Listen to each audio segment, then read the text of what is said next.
বড়দিনের আমেজ ছড়িয়ে দিতে টোকিও সানশাইন অ্যাকোয়ারিয়ামে দেখা গেল এক বিচিত্র দৃশ্য।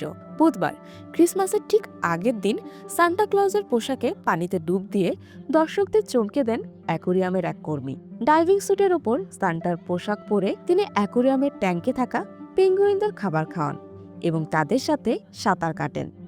এই বিশেষ আয়োজনটি দেখতে ভিড় জমান অসংখ্য দর্শনার্থী।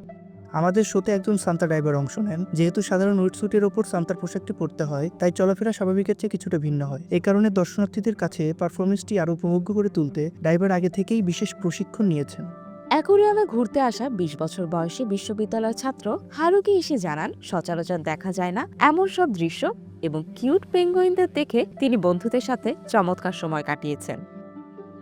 ১৯৯৯ সাল থেকে সানশাইন অ্যাকোয়ারিয়াম কর্তৃপক্ষ প্রতি বছরই বড়দিন উপলক্ষে এই অনুষ্ঠানের আয়োজন করে আসছে। সান্টার ডাইভিং ছাড়াও সি লায়নদের বিশেষ খেলাধুলা ও উপহার দেওয়ার মতো বৈচিত্র্যময় ইভেন্ট উপভোগ করার সুযোগ পান দর্শকরা।